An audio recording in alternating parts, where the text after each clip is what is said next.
Man in the Arena by Teddy Roosevelt.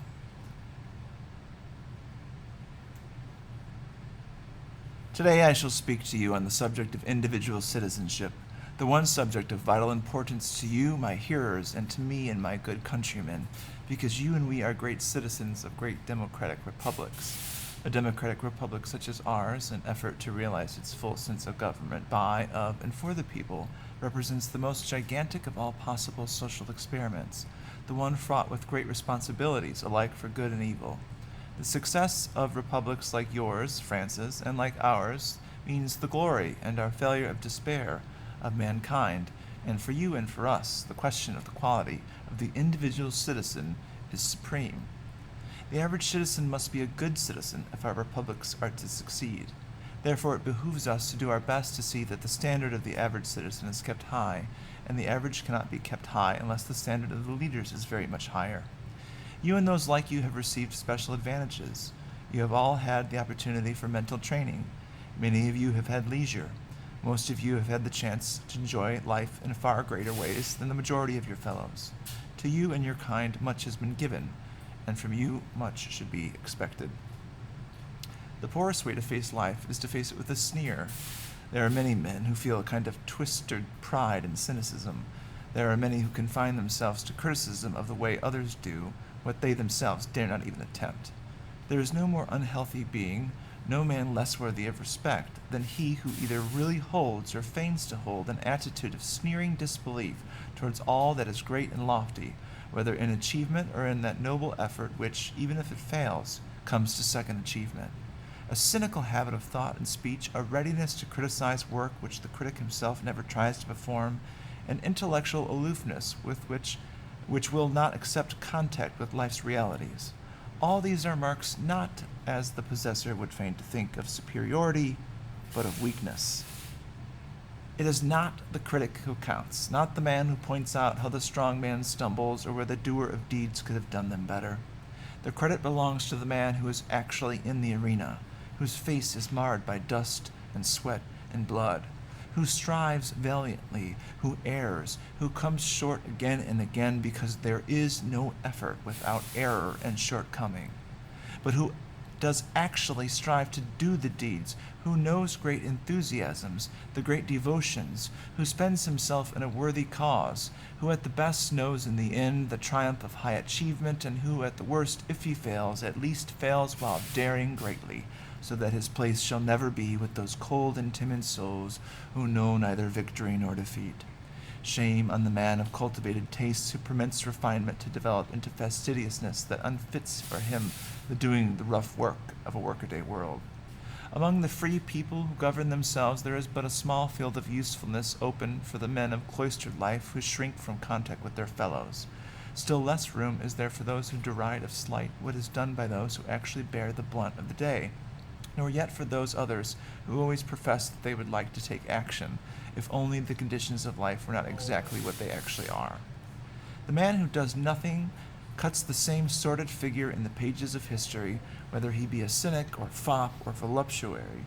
There is little use for the being whose tepid soul knows nothing of great and generous emotion, of the high pride, the stern belief, the lofty enthusiasm of the men who quell the storm and ride the thunder. Well, for these men, if they succeed, well also, though not so well, if they fail, given only that they have nobly ventured and have put forth all their heart and strength. It is war-won Hotspur, spent with hard fighting, he of the many errors and valiant end, over whose memory we love to linger, not over the memory of the young lord who, but for the vile guns, would have been a valiant soldier. There is need of a sound body and even sound mind. Above mind and above body stands character, the sum of those qualities which we mean when we speak of a man's force and courage, of his good faith and sense of honor. I believe in exercise for the body, always provided that we keep in mind that physical development is a means and not an end. I believe, of course, in giving to all the people a good education, but the education must contain much besides book learning in order to really be good. We must ever remember that no keenness and subtleness of intellect, no polish, no cleverness in any way make up for the lack of the great sordid qualities. Self-restraint, self-mastery, common sense, the power of accepting individual responsibility and yet of acting in conjunction with others, courage and resolution. These are the qualities which mark a masterful people.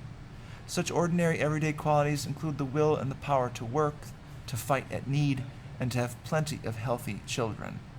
Every honorable effort should be made to avoid war, just as every honorable effort should always be made by the individual in private life to keep out of a brawl, to keep out of trouble. But no self-respecting individual, no self-respecting nation can or ought to submit to wrong. Character must show itself in the man's performance, both of the duty he owes himself and of the duty he owes the state. The man's foremost duty is owed to himself and his family, and he can do this duty only by earning money, by providing what is essential to material well-being. It is only after this has been done that he can hope to build a higher superstructure on the solid material foundation. It is only after this has been done that he can help in his movements for the general well-being. He must pull his own weight first, and only after this can his surplus strength be of use to the general public. Let us with equal emphasis insist that the material well-being represents nothing but the foundation, and that the foundation, though indispensable, is worthless unless upon it is raised the superstructure of a higher life. If he has earned or uses his wealth in a way that makes him of real benefit, of real use, and such is often the case, why then he does become an asset of real worth. But the man who, having far surpassed the limits of providing for the wants both of body and mind of himself and of those depending upon him, then piles up a great fortune, for the acquisition or retention of which he returns no corresponding benefit to the nation as a whole, he should himself be made to feel that, so far as from being desirable, he is an unworthy citizen of the community, that he is to be neither admired nor envied, that his right-thinking fellow countrymen put him low on the scale of citizenship, and leave him to be consoled by the admiration of those whose level of purpose is even lower than his own. Unless oratory does represent genuine conviction based on good common sense and able to be translated into efficient performance, then the better the oratory, the greater the damage to the public it deceives. The power of the journalist is great, but he is entitled neither to respect nor admiration because of that power unless it is used right. He can do and often does great good. He can do and often does infinite mischief. All journalists, all writers, for the very reason that they appreciate the vast possibilities of their profession, should bear testimony against those who deeply discredit it. Offenses against taste and morals, which are bad enough in a private citizen, are infinitely worse if made into instruments for debauching the community through a newspaper. Mendacity, slander, sensationalism, inanity, vapid triviality, all are potent factors for the debauchery of the public mind and conscience. The excuse advanced for vicious writing, that the public demanded, that the demand must be supplied, can no more be admitted than if it were advanced by purveyors of food who sell poisonous adulterations. In short, the good citizen in a republic must realize that he ought to possess two sets of qualities, and that neither avails without the other. He must have those qualities which make for efficiency, and that he also must have those qualities which direct the efficiency into channels for the public good. Courage, intellect, all the masterful qualities serve but to make a man more evil if they are merely used for that man's own advancement, with brutal indifference to the rights of others. It speaks ill for the community if the community worships these qualities and treats their possessors as heroes, regardless of whether the qualities are used rightly or wrongly.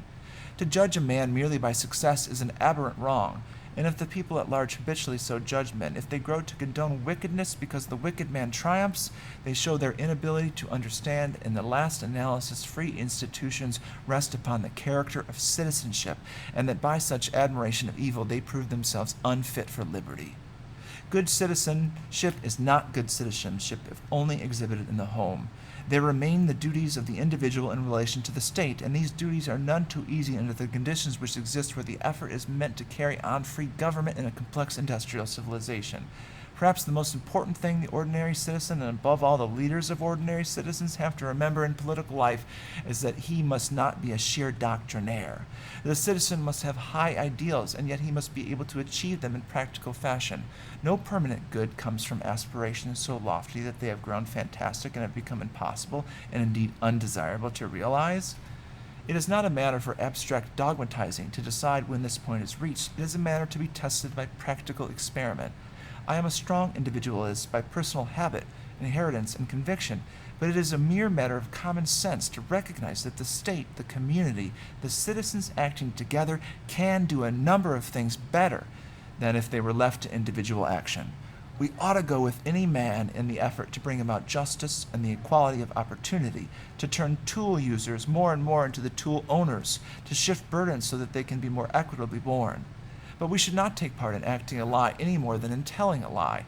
We should not say that men are equal where they are not equal, nor proceed upon the assumption that there is an equality where it does not exist.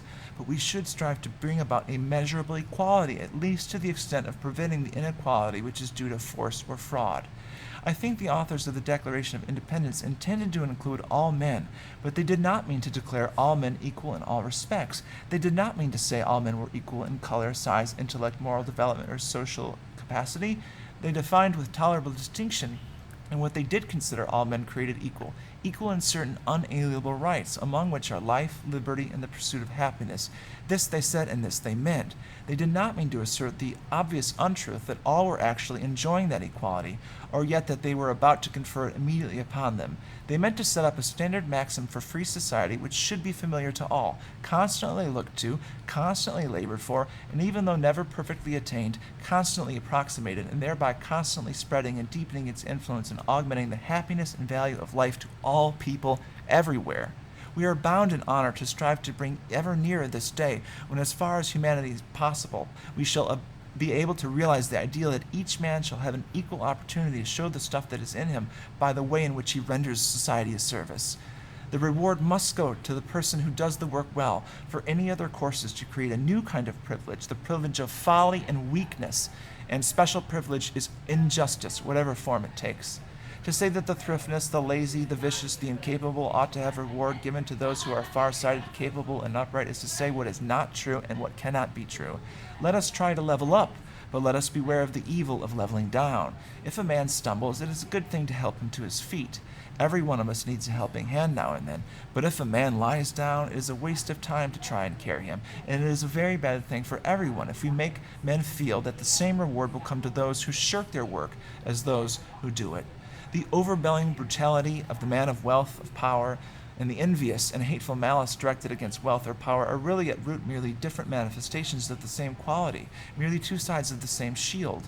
The man who, if born to wealth and power, exploits and ruins his less fortunate brethren is at heart the same as the greedy and violent demagogue who excites those who have not property to plunder those who have. The gravest wrong upon his country is inflicted by that man, whatever his station, who seeks to make his countrymen divide primarily in the lines that separate class from class, occupation from occupation, men of more wealth from men of less wealth. Instead of remembering that the only safe standard is that which judges each man on his worth as a man, whether he be rich or whether he be poor, whether regard to his profession or to his station in life. Ruin looks us in the face if we judge a man by his position instead of judging him by the conduct of that position. Bitter, internecine hatreds based on such differences are signs not of earnestness of belief, but of fanaticism, which, whether religious or anti-religious, democratic or anti-democratic, is itself a manifestation of the gloomy bigotry which has been the chief factor in the downfall of so many, many nations. If you steal for me, then you will steal from me. We believe that our ideals should be so high, but not so high as to make it impossibly measurable to realize them. We sincerely and earnestly believe in peace, but if peace and justice conflict, we scorn the man who would not stand for justice, though the whole world come in arms against him.